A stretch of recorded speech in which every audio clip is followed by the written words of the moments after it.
Coley, brings up to speed with where you are, with your personnel, with the fitness, because I know there was a couple of updates after the Gillingham game the other day. You had a few more days. Where are you at?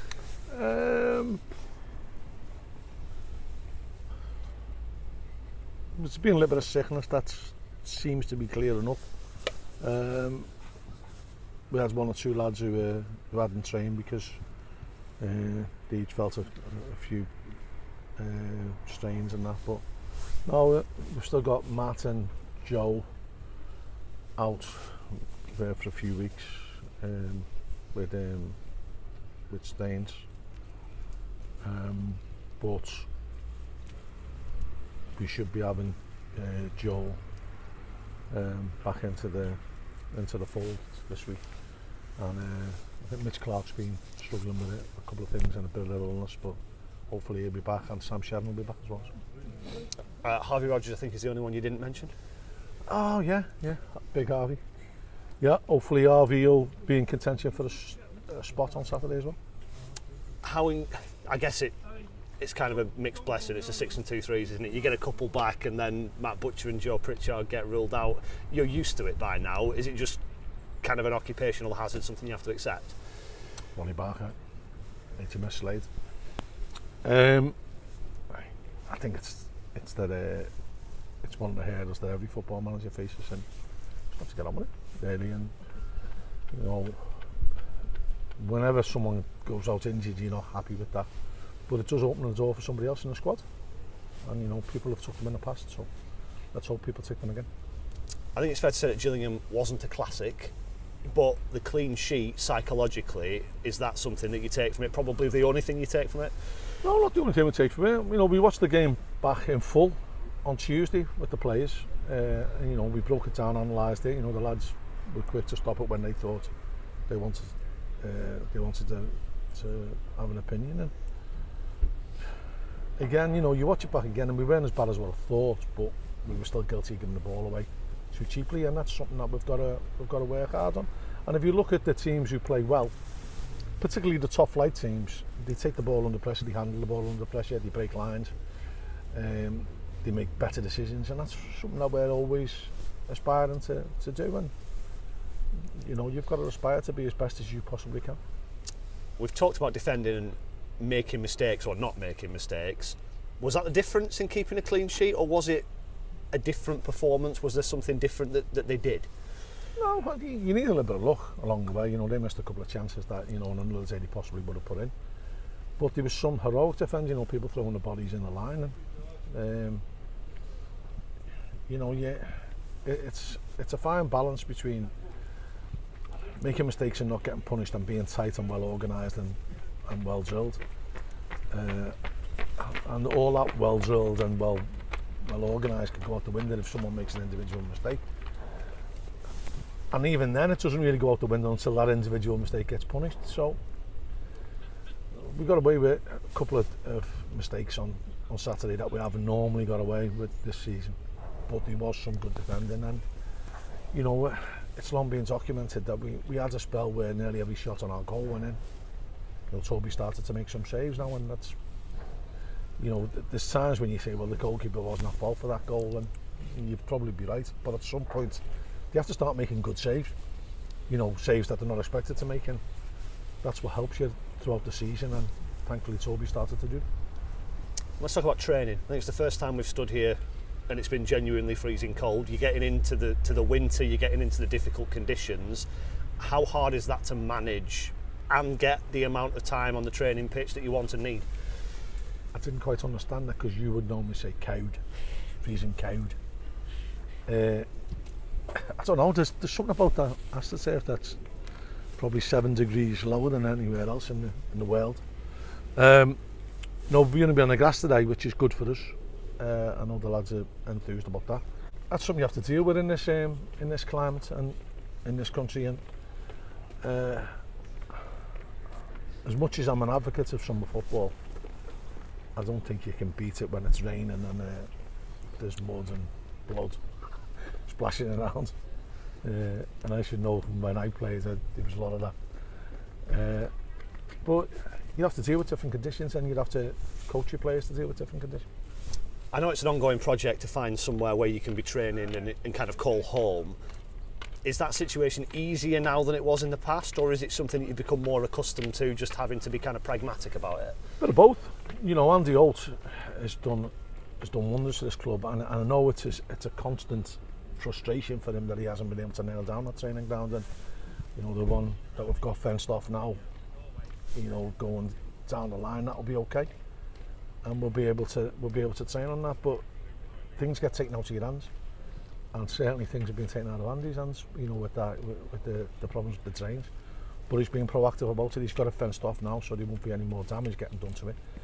And hopefully next season we'll have a training ground that we can call our home. Is it another example of where things are just incrementally improving? Things have been gradually getting better at this club, you know, in my time being here. You know, we look at the league position we were in, and you know where we were, and then you'd have to have little spurts, and we had a spurt when Andy came in, to be fair. You know, quite a astute businessman, and wanted to get the club fighting as best it can, but trying to support itself. And the minute you have a club that's solely dependent on somebody else's money, you're in trouble, because you know that certain individual doesn't last forever, or his will doesn't last forever.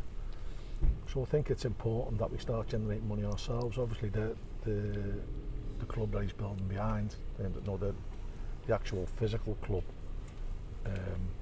and bar and restaurant area, that will make money in the long term, and that is going to be a great boost for this club when we're long gone. And you know, the best custodians of football clubs have always had the long term interest at heart and prepared for 20, 30 years down the line, and I think that's what's getting done here. I suppose a timely way to bring about the FA Cup, because that's always been a kind of bonus financial income stream in the past. Is the FA Cup different for Accrington Stanley in 2021 to how it was in 2003 or 2010, because you're in League One, you've been there a while, and you are on a more stable financial footing? We've had plenty of interviews over the years. Do you think for 1 second that it's any different for me? No, it's not. It might be, the perception might be different for the fans, because to draw Sunderland or to draw, I remember drawing Bournemouth, draw Huddersfield, for them that was a big day for us. I remember when we played Colchester, and beggars belief that were a league above Colchester. But I remember the queues going right down Livingston Road for the tickets for that game. But for us, certainly no. The FA Cup's always got a special place for me as a kid growing up, and that being one of the few times that you saw live football. But also the excitement of it and the thrill of it, and that won't go away for me. And we're desperate to get through to the next round.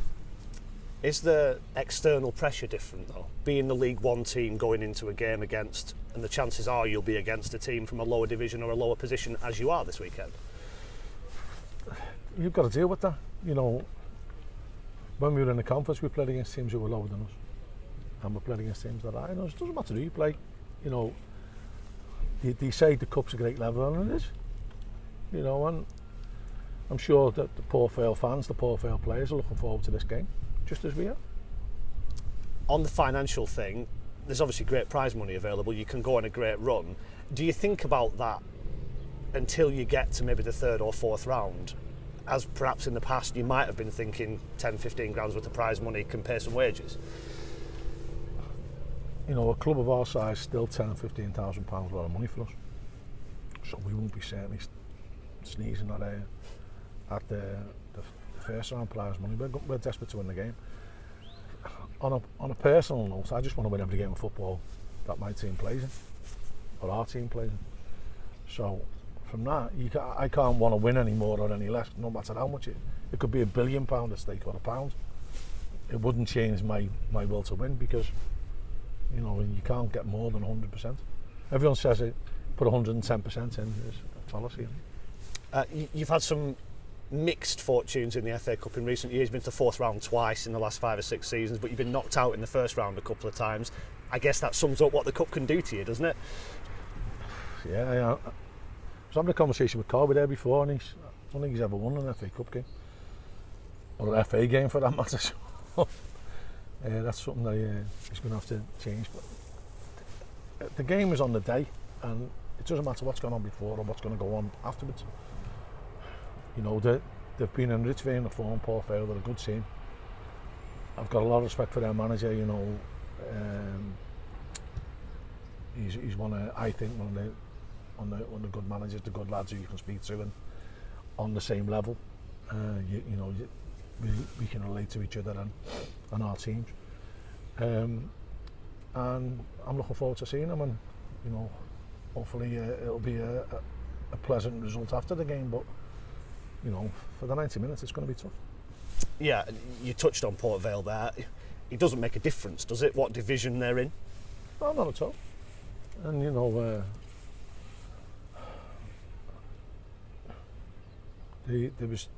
we've had some really good battles with Port Vale over the years, and for a long time Port Vale were on the higher division than us. So, you know, to get to the stage where we're in the higher division, then that's football. You know, things fluctuate like interest rates. I don't know if to take possible. But you know, it never changes football 11v11, and it doesn't matter what league you're in. You know, I think we've gone out to non-league teams in the past. We've gone out to league teams in the past. We've beat teams who were higher than us in the past. So it's no difference. It's going to be a tough game. You know, we've got to be prepared for it, and I know they will be prepared for it.